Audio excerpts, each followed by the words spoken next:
Man, I ain't had so much fun since the hogs ate up my little brother. This next song, somebody give me some of me.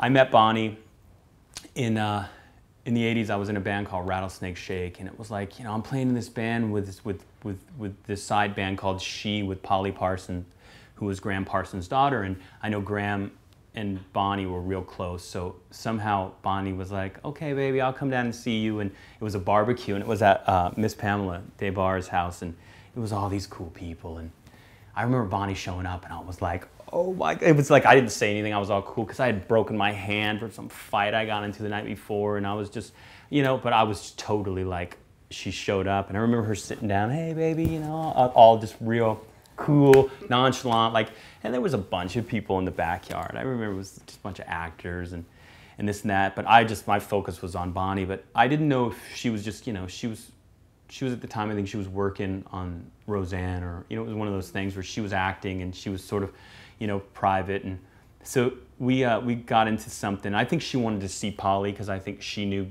she hadn't seen since she was born, you know, in 70.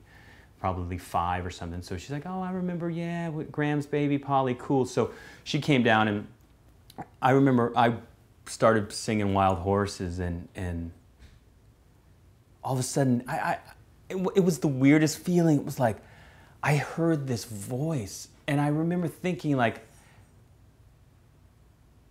it got in your bones, man. It was music, it was vocals that you couldn't even, I mean, you would have to, like, when you were born, you would have to say, I'll take one arm and give me that shit. That's something that comes from that voice that, again, I don't think there's anybody heavier than on a female voice to make you feel. I remember she was singing, and I remember feeling like I was levitating. I remember every cool person at that party stopped.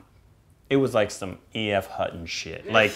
Like straight, like you could hear nothing except a shitty PA and a woman singing a chorus behind my voice, which it didn't even matter anymore. It just, I remember feeling so warm and fuzzy, some weird feeling, and she was just singing Wild Horses, and it was like,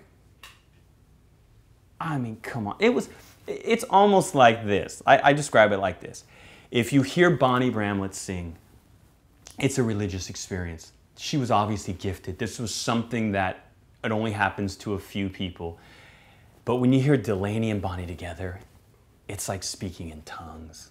This shit is like, you have to accept it. It's like some Holy Spirit or something getting sucked into your body, and that shit doesn't come around. You know, and I think that's why Bonnie and Delaney and Bonnie are still the heaviest, hardest, you know, songwriting team. I mean, they were signed to Stax. Can you imagine? I mean, how many white singer-songwriters were signed to Stax?